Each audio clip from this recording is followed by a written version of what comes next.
السلام علیکم ورحمۃ اللہ وبرکاتہ۔ جس سوال کے متعلق مجھ سے آج پوچھا گیا ہے بڑا ہی انٹرسٹنگ اور تھوڑا سا فنی سا سوال بھی ہے۔ موسٹ پرابلی کسی خاتون نے پوچھا ہے، کیونکہ جو سوال آیا اس میں تو لکھا نہیں تھا، لیکن میں سمجھتا ہوں کہ کسی خاتون کا سوال ہوگا۔ وہ سوال کچھ اس نوعیت کا تھا کہ جب ہم عالم برزخ میں جائیں گے اور روحوں سے ملاقات ہوگی تو کیا ہمیں سسرالیوں سے بھی ملنا پڑے گا؟ اور اس سے ملتا جلتا ایک اور سوال جو آیا ہے وہ جنت سے متعلق ہے کہ کیا جنت میں بھی سسرالیوں سے ملاقات ہوگی؟ اب معلوم یہی ہوتا ہے کہ سسرال کی ستائی ہوئی ہیں، انہیں یہ ٹینشن ہے کہ کہیں ایسا تو نہیں ہے کہ بھاوجوں سے، نندوں سے، دیورانیوں سے، جٹھانیوں سے، ساس سے، ان سارے رشتوں سے ملنا پڑے گا جنت میں بھی، برزخ میں بھی۔ یہ تو بڑی ٹینشن کی بات ہو جائے گی، ہے نا؟ دیکھیں جی، برزخ میں جو ارواح ایلیویٹ ہو کے اس درجے پر پہنچیں گی، جو اچھے درجے ہوں گے، جو مومنین کے درجے ہوں گے، تو وہ روحوں کا لیول ہے نا۔ یہ جو معاملات دنیا میں ہم کرتے ہیں نا، غلط ملط معاملے کرتے ہیں، یہ تو ہم نفس کے ہاتھوں بہہ جاتے ہیں، نفس ہم پہ حاوی ہو جاتا ہے۔ کبھی نفس امارہ اتنا حاوی ہو جاتا ہے کہ ہم الٹی سیدھی حرکتیں کرتے ہیں، حسد ہے، جلن ہے، بغض ہے، عناد ہے۔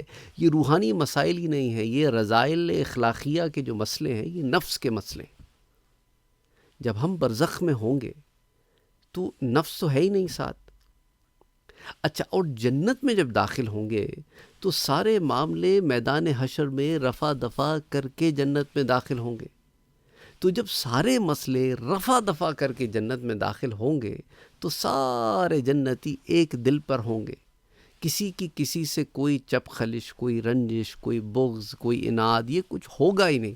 وہ سارے معاملے میدان حشر میں برابر کر دیے جائیں گے۔ اگر کسی کو کسی کی بھابھی سے، کسی کو اپنی نند سے، کسی کو اپنی دیورانی سے، جٹھانی سے، ساس سے کوئی ایسے مسئلے تھے، یا ساس کو بہو سے مسئلے تھے، وہ سارے مسئلے تو میدان حشر میں حل ہوں گے۔ اس لیے تو میدان حشر ہے، اسی لیے تو ہے وہ، تاکہ یہ سارے مسئلے حل ہو جائیں۔ کسی نے کسی کا حق نہ ادا کیا ہو، کسی نے کسی کی دل آزاری کی ہو، وہ مسئلے وہاں حل ہو جائیں۔ پھر جب سارے مسئلے حل ہو گئے، سارے معاملے سلجھ گئے، تو اب سارے جنتی ایک دل پہ جنت میں داخل ہوں گے۔ تو جنتیوں کی آپس میں کوئی چپ خلش، کوئی رنجش، کوئی ناراضگی، کوئی حسد، کوئی جلن، کوئی معاملہ ہے ہی نہیں جنت میں ایسا۔ جنت میں روحانیت اپنے عروج پر ہوگی اور نفس روحانیت کے تابع ہوگا۔ دنیا میں تو آپ کو چوائس ہے نا، روح بھی ساتھ ہے، نفس بھی ساتھ ہے، اور انسان ہے کہ یا نفس کی طرف جھکتا ہے یا نفس کو روحانیت کی طرف جھکا کے امارہ سے نکال کے مطمئنہ سے مرضیہ راضیہ مرضیہ سے کاملہ کی طرف لے جاتا ہے۔ تو سارا معاملہ یہ ہے، اس لیے آپ انشاءاللہ ٹینشن نہ لیں، فکر نہ کریں، اپنے اعمال صالحہ پہ کانسنٹریٹ کریں اخلاص نیت کے ساتھ۔ رب تعالیٰ نے چاہا تو معاملے آگے آسان ہوں گے، اور جن جن مدارج سے گزرتے ہوئے جو لوگ جنت میں داخل ہوں گے وہ سب کے معاملے بالکل ٹھیک ہوں گے، اور کوئی بھی شخص کسی بھی کمی سے جنت میں داخل نہیں ہوگا۔ یہ بار بار میں اس لیے بتاتا ہوں کیونکہ یہ سوالات بھی آئے ہیں کہ وہ بچے، اسپیشلی بچوں کے والدین نے سوال زیادہ کیے ہیں کہ جو بچے فوت ہو چکے ہیں کہ ان میں کوئی اس قسم کا جسمانی مسئلہ تھا۔ تو میں نے کہا آپ نے تو خود اپنے سوال کا جواب دے دیا کہ جسمانی مسئلہ تھا، روحانی نہیں تھا، رائٹ؟ جسمانی مسئلہ تھا نا، تو جسمانی سارے مسئلے تو اس دنیا کے ہیں، برزخ میں تو جسمانی مسئلے ہی نہیں ہیں۔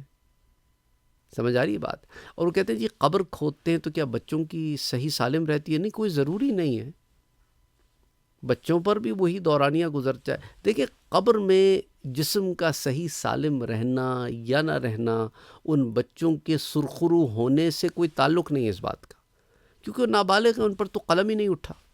آپ کو تو اس بات پر ہی ہونا چاہیے کہ وہ تو ان پہ تو قلم ہی نہیں اٹھا نا، ان پر تو کوئی نامہ اعمال لکھے ہی نہیں گئے ان کے۔ وہ تو برزخ میں بھی سرخرو ہیں اور انشاءاللہ آخرت میں بھی سرخرو ہیں، تو جنت میں جائیں گے، وہ تو جنتی ہیں۔ آن ٹاپ آف دیٹ وہ اپنے ماں باپ کے لیے سفارشی بھی ہوں گے اللہ کے حکم سے۔ یاد رکھو، من ذا الذی یشفع عندہ الا باذنہ، اللہ کے اذن کے بغیر یہ معاملہ نہیں ہو سکتا۔ اور اللہ کے حبیب نے جب فرما دیا کہ یہ جو تمہارے نابالغ بچے تم سے چلے گئے ہیں تمہارے پاس سے، یہ تمہارے سفارشی ہوں گے، یہ شفاعت کریں گے، اپنے رب سے کہیں گے کہ باری تعالیٰ تو نے میرے لیے جنت لکھ دی، پر میں جنت میں جاتا نہیں یہاں تک کہ اپنے ماں باپ کو نہ لے جاؤں۔ تو وہ جو بچہ پیٹ میں مر جاتا ہے نا، وہ جو ایمبلیکل کارڈ لگی ہوتی ہے، وہ جو کاٹتا ہے ڈاکٹر ڈیلیوری کے وقت، تو وہ تو اس سے پکڑ کے ماں کو لے جائے گا جنت میں انشاءاللہ تعالی، اللہ نے چاہا تو۔ سمجھ آئی بات آپ کو؟ تو ٹینشن نہ لیں، فکر نہ کریں، غم نہ کریں۔ جو نیک لوگ ہوں گے نا، اللہ کا قرآن کیا کہتا ہے، لا خوف علیہم ولا هم یحزنون، نہ ان کے لیے کوئی غم ہے نہ ان کے لیے کوئی خوف ہے۔ تو آپ یکسوئی کے ساتھ رہیں اور اپنے ذہن کو بالکل مضبوط کر کے رکھیں، کیونکہ یہی ایک مومن کی شان ہے، ایک ایمان والے کی شان ہے، یا ایمان والی کی شان ہے کہ اللہ نے ایمان کی ایک ایسی طاقت اور قوت عطا کی ہے نا کہ حیرت کدے میں آ جاتے ہیں کفار کہ یار یہ کیسی قوت ہے، یہ کیسی قوت ایمانی ہے کہ ان کو ہر غم جو ہے اس کو وہ کہتے ہیں رب کی رضا کے آگے سر تسلیم خم ہے۔ بہرحال اللہ آسانیاں کرے، وہ لوگ جو گزر گئے اللہ سب کی مغفرت فرمائے، آمین یا رب العالمین۔